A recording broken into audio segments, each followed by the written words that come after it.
안녕하십니까. 오늘 그 창업 이야기는 최근에 매년 50만 명이 창업을 하고 40만 명이 문을 닫는 폐업에 이르고 있습니다. 이 폐업에 이르는 가장 큰 문제는 저희가 현장에서 조사한 바에 의하면은 실제 창업자의 자질에 대한 문제도 있었지만은 가장 중요한 거는 소비자가 무엇을 바라는지를 우리가 인식을 못하고 있다는 거예요.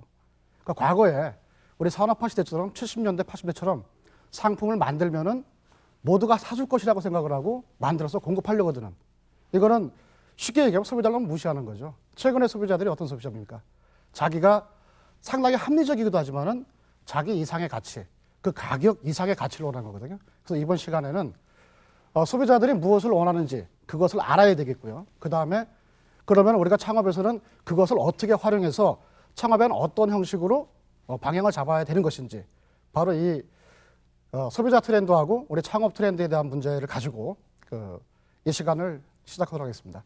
첫 번째, 현재 소비자들이 가장 추구하는 게 뭘까요? 우리 일반적으로 많은 사람들이 다 알고 있는 얘기지만은 최근에 우리가 똑같은 5,000원짜리 어떤 이 상품을 사도 거기에 또 하나가 있기를 바라요. 그죠? 우리가 마트에 가도 하나 더 껴져 있는 거, 우리 한국 사람들이 그렇답니다. 그죠? 외국계 상품들이 와가지고 저가의 상품을 공급했지만은 국내에서 실패를 하고 월마트 같은 거 철수를 했어요. 우리나라 우리 주부님들은 뭐예요? 한 가지에다가 가격이 조금 더 비싸요, 사실은. 싼 게 아닌데도 하나를 더 껴주는 1+1이면은 그것을 선택한단 말이에요.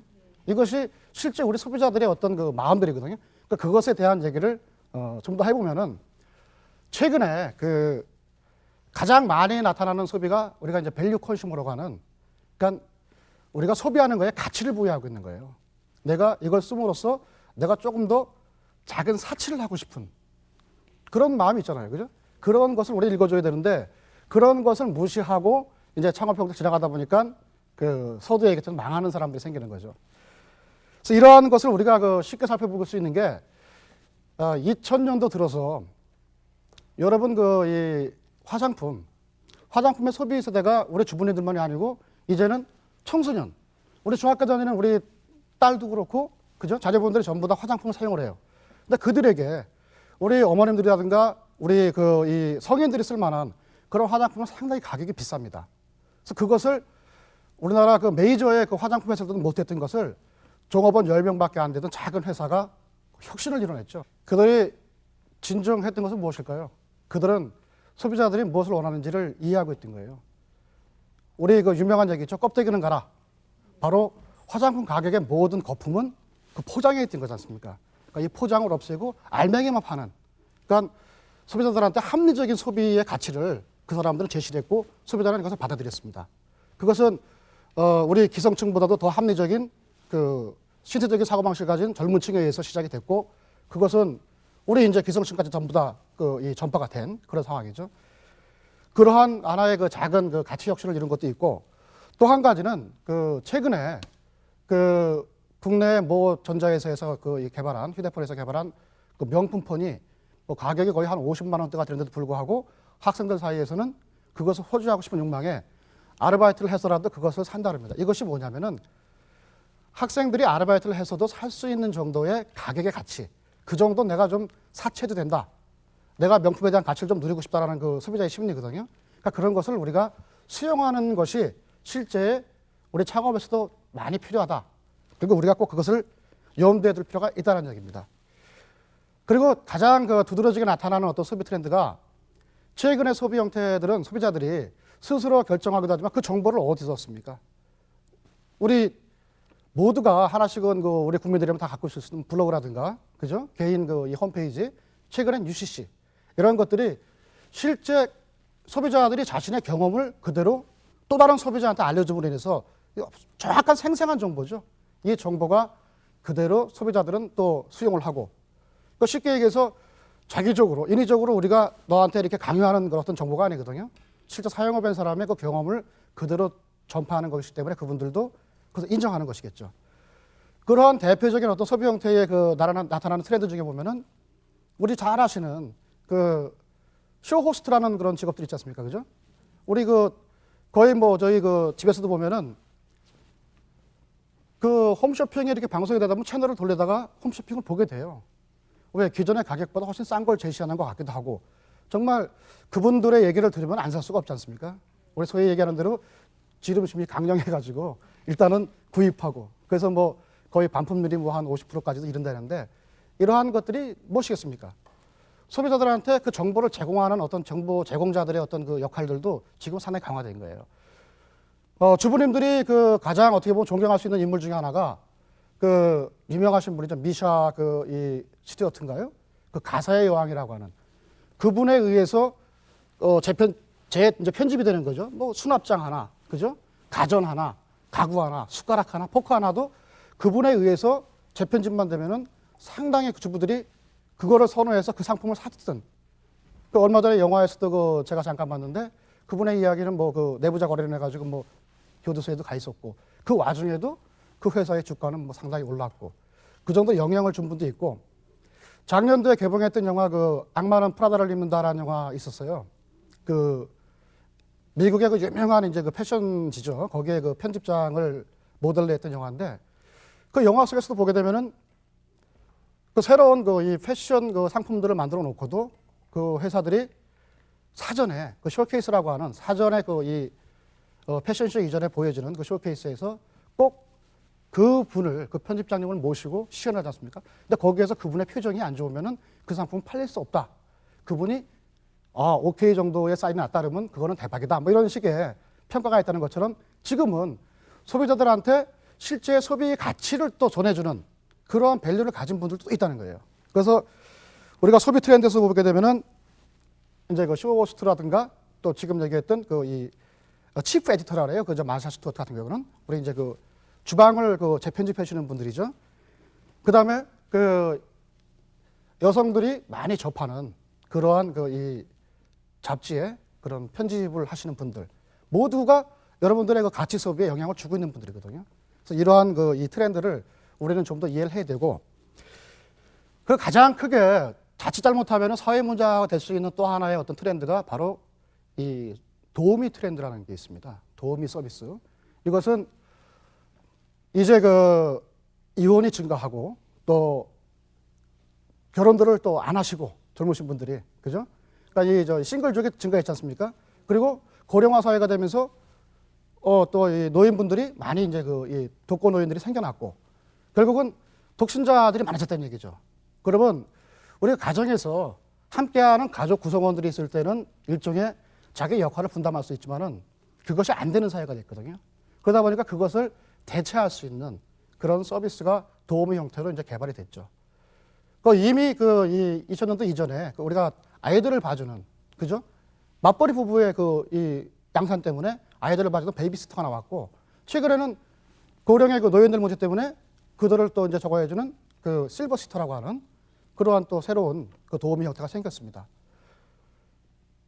놀랍게도 뭐 노래방 도우미라는 그런 것이 있었는데 분명히 부정적인 요소가 있었기 때문에 작년 그 10월에 정부에서 그걸 법으로 규제해서 이제 그런 것은 절대 안 맞는 거죠. 그러다 보니까 이 도우미 서비스에 대한 트렌드에는 문제가 있는 게요. 서비스의 단가가 낮을 수 있다. 그러니까 창업을 할 때 있어서는 좀 더 바람직하지 않을 수 있는 문제를 안고 있는데 최근에 그 이 900냥 서비스라는 것이 등장을 해서 화제가 된 적이 있어요.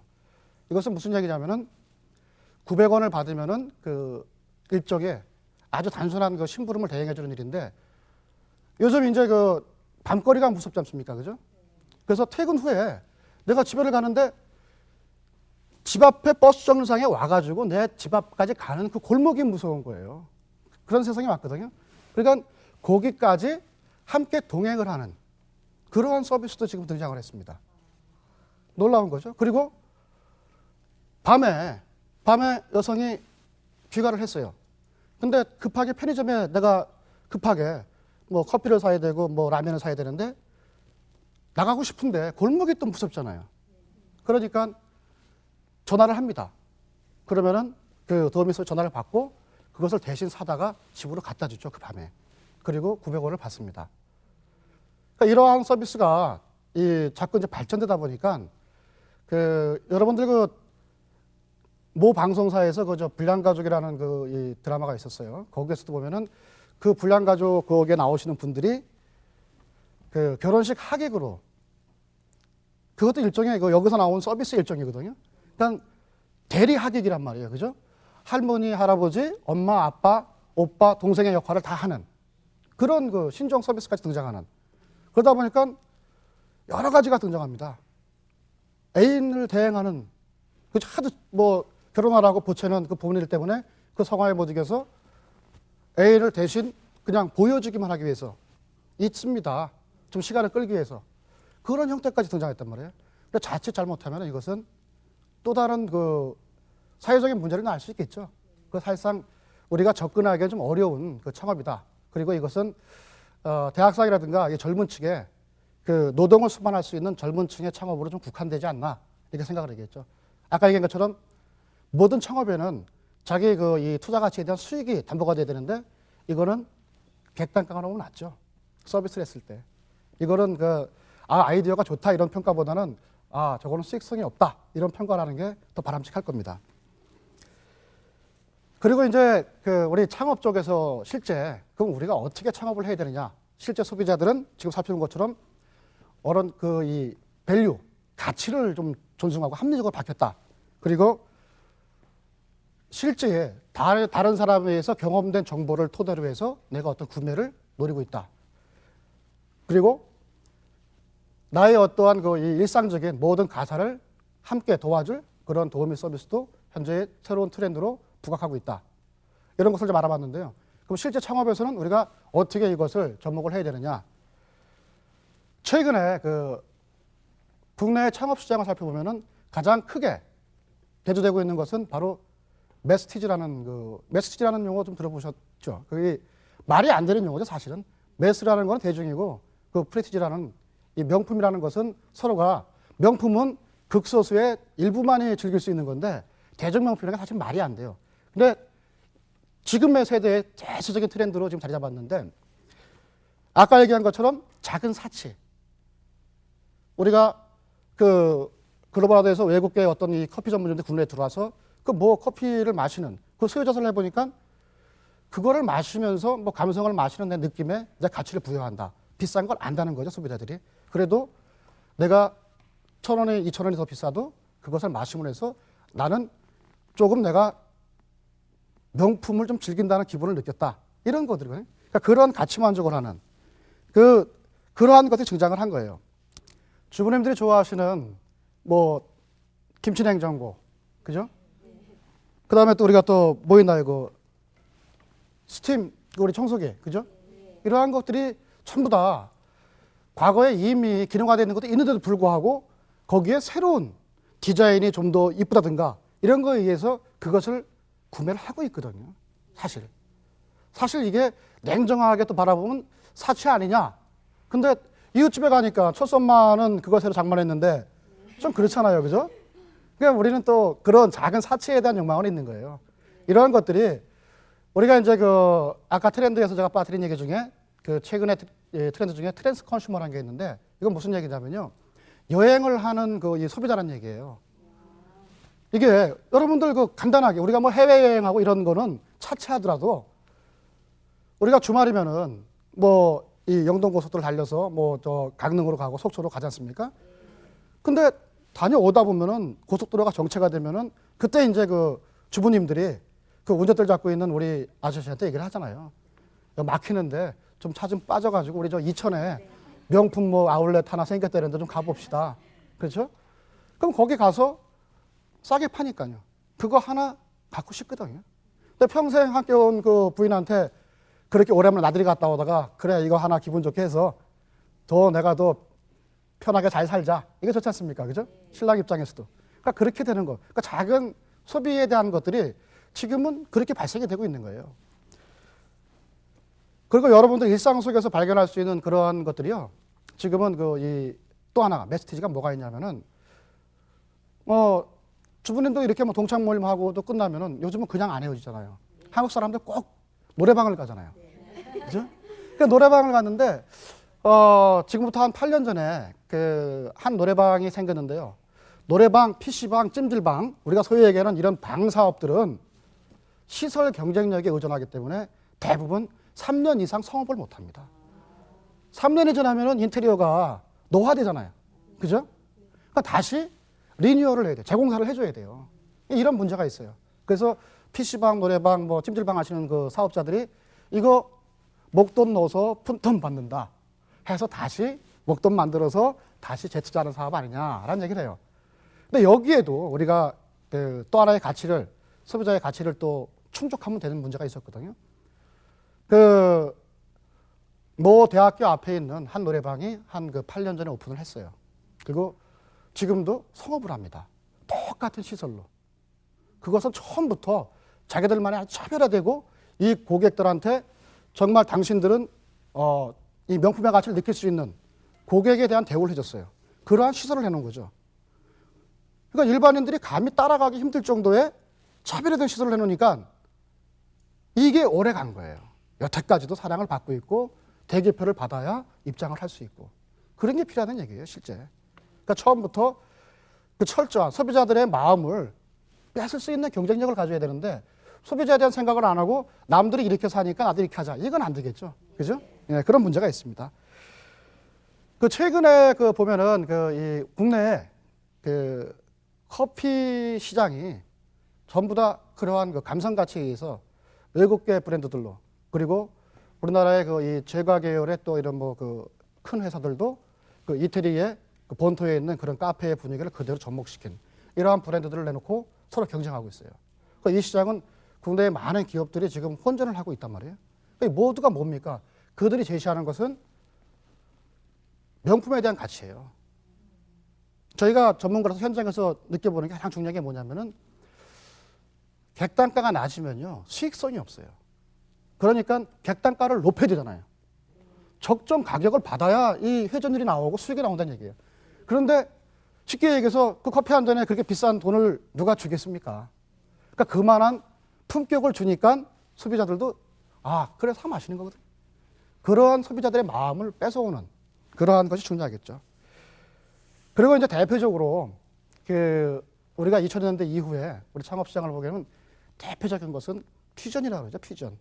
퓨전이라고 이제 많이 퓨전 음식점, 퓨전 식당, 퓨전주점 많은 생기는데 퓨전이란 말은 말 그대로 어떻게 보면은 이 섞는 거 아니겠어요? 뒤흔들어 섞고 또 근데 그에 대한 것을 저는 그냥 이게 믹스 앤 매치라는 그러니까 섞어보고 또 덧대보는 거죠. 덧대보고 지금은 과거는 전문점 시대가 90년대 됐을 때는 업종에서 분야를 떼내서 이것의 전문성을 살려서 이 사업이 됐어요. 근데 지금은 다시 한 장소에서 고객한테 많은 서비스를 다 줌으로 인해 내가 수익을 찾아야 되거든요. 그러다 보니까 다시 모으는 복합화, 멀티화 되는 게 이제 대세란 말이에요. 그런 환경 속에서 지금 보세요. 커피 전문점에서 커피만 팔지 않습니다, 이제는. 우리나라 제과점에 가면은 제과점에서 빵만 팔지 않아요. 아이스크림 가게에 가면 아이스크림만 팔지 않습니다. 그들의 메뉴가 결국은 다 가만히 듣다 보면 다 똑같아요. 간판만 틀린 거지. 이것이 뭐냐면은 우리가 이제 복합한 멀티화의 대세가 왔던 거죠. 이거는 패션 디자이너의 마크 제이콥스가 그런 얘기를 했습니다. 새로운 것은 존재하지 않는다. 항상 시대에 맞게 재구성되고 재편집될 뿐이다. 이 얘기는 상당히 우리 창업주도 공감을 해야 될 얘기예요. 이미 있는 것을 분명히 소비자들은 그 소비시장을 인정을 합니다. 근데 그것을 그대로 줘서는 안 되니까 우리도 지금 시대에 맞게, 지금 소비자에 맞게 다시 재구성하고 재편집해야 되는 얘기죠. 지금 가장 크게 나타나는 대세적인 것이 성공하는 창업자들의 매장을 가보면은 꼭 그분들은 무언가를 섞어놓고 무언가를 덧대놓고 이러한 믹스 앤 매치, 퓨전이라는 이 자체가 잘 섞여 있는 것으로 볼 수가 있어요. 그리고 우리가 너무너무 잘 아는 창업시장의 트렌드 중에 하나가 바로 웰빙이죠. 참사리에 대한 트렌드인데 우리는 이제 패스트 문화에 상당히 익숙한 나라예요. 빨리빨리가 한국 사람들의 대명사 아닙니까? 그죠? 그래서 우리가 이만큼 이제 발전도 했고 그래서 긍정적인데 사실은 좀 더 미래의 사회를 우리가 예상해 볼 때는 삶의 가치에는 그것이 큰 도움은 안 될 수도 있습니다. 그 쉬운 얘기로 그 미국의 하버드 이 MBA가 열심히 일을 하고 수고 한자 떠나라해서 휴가를 갔어요. 그래서 멕시코에 있는 한 섬으로 휴가를 떠났는데 그곳에 가보니까 그 한 어부가 낚시를 하고 있어요. 낚시를 하는데 한 1시간 정도 낚시를 해가지고 그냥 집으로 가는 거예요. 그래서 이제 그 친구를 붙잡고 아이고 이 미스터 멕시칸 얘기 좀 해봅시다. 당신은 그렇게 해가지고 먹고 삽니까? 먹고 삽니다. 그 당신은 어떻게 지냅니까? 그러니까 뭐 지금 이제 갔다가 이거 좀 팔아가지고 집에 먹을 것 좀 갖다 주고 친구들 만나서 술도 한잔하고 친구들하고 얘기하고 뭐 이렇게 즐겁게 놀다가 집에 가서 자고 아침에 늦잠 자고 일어나서 늦은 아침을 먹고 또 집안에 좀 먹을 게 좀 부족하구나. 아이가 뭘 필요로 하구나 그러면 나와서 낚시 좀 해서 그거 사주고 산다는 거예요. 그래서 물어보죠. 당신이 지금부터 내가 시키는 대로만 하면 당신은 곧 멕시코의 최고의 거부가 될 수 있다. 미국에 있는 모든 부동산도 사들일 수 있다. 그러니까 당신이 지금부터 10시간만 일해라. 그 다음 다 따져보니까 맨 마지막은 뭡니까? 물어보니까 맨 마지막에는 이제 노후를 멋지게 이런 섬에 딱 와가지고 낚시나 하루에 한 1시간 정도 즐기면서 아이들하고 친구들하고 얘기하고 즐기는 거 아니겠느냐. 결국 그 사람이 그렇게 이미 살고 있어요. 그죠? 살고 있잖아요. 그 사람이 이미. 그러니까 이게 우리가 이제 최근에 또 동양을 보면 프레터족도 있고 여러 가지 나오는데 그러한 삶을 다 대변하는 겁니다. 그래서 이 웰빙이라고 하는 참사리에 대한 가치를 제대로 이해하고 이거를 우리가 삶에 접목시키는 창업에서는 최근에 보면은 이제 이 조격 카페라든가 상당히 독특한 아이템들이 등장을 해요. 그러니까 그냥 카페라도 차를 마시는 곳이 아니고 가서 얘기하면서도 조격을 받을 수 있는 그 닥터피쉬라고 얼마 전에 방송에서 제가 봤는데 이렇게 물고기가 이렇게 치료도 해주고 그런 형태들도 생겨난다는 거죠. 그리고 저희가 웰빙에 대한 것은 그 지속적으로 보게 되면요. 아까 얘기했던 우리 트랜스 컨슈머, 여행을 하면서 소비를 하는 그거하고도 관계가 있습니다. 지금은 어디 좋은 곳이 있다. 어디 참 맛있는 곳이 있다. 그러면 다 찾아가잖아요. 다 찾아가요. 그죠? 그것처럼 지금은 그게 경쟁력이거든요. 그러니까 이런 트랜스 컨슈머로 수용할 수 있는 거. 그래서 그 며칠 전에 그 미국의 그 베스트셀러 같은 책 중에도 우리가 죽기 전에 가봐야 할 1000곳이라는 책이 있었어요. 그 패트리샤 슐츠라는 분이 썼는데 베스트셀러가 됐죠. 그건 왜? 그만큼 이제 소비자들은 우리의 그 전에 살았던 삶의 가치를 만족하지 않는다는 거죠. 그러니까 보다 나아. 여행하면서 즐기는. 이게 장기적으로 보게 되면은 교육, 지금 조기 유학하죠? 좋은 곳에 가서 교육 받고 싶은 거죠. 환경 좋은 데 가서. 그 다음에 의료 서비스에 대한 문제도 지금 일본에 나가 있는 의료 특구가 돼 있어요. 이런 거를 전부 다 전 세계는 벌써 정책적으로 중국도 상하이가 국제 의료 특구를 만들기 위해서 지금 추진을 하고 있습니다. 왜? 의료 서비스를 거기서 좋게 해주면은 갑니다. 우리 이미 많은 암환자들이 중국에 가서 치료를 받고 있어요. 이러한 것처럼 여행을 통해서 상품화되는 그러한 소비자의 심리까지도 우리가 관갈하면서 우리 창업시장에 반영을 해야 된다는 얘기죠. 짧은 시간이지만은 제가 간단하게 다시 한번 복기를 해드리면요. 가장 중요한 것은 소비자들은 가치 소비를 하기 때문에 우리도 그 가치에 대한 그 메시지라 그랬죠. 대중명품에 대한 그 수요, 작은 사치에 대한 것을 우리가 그 감성을 어떻게 상품화해서 소비자들한테 내놓느냐. 그 다음에 내가 어떻게 그것을 만든 내 매장으로 그 사람들을 끌어들이느냐. 그러면 기존에 그냥 하는 데하고 똑같아서는 안 되겠잖아요. 그죠? 이 문제가 그런데 그냥 하는 게 문제죠. 그 실패하신 분들을 제가 가서 보게 되면은 대부분의 소비자가 무엇을 원하는지를 모르는 거예요. 그 다음 시간에는 그럼 실제 우리가 창업을 해서 운영을 할 때에는 어떻게 해야 하는지 그에 대해서 한번 얘기를 나눠보도록 하겠습니다.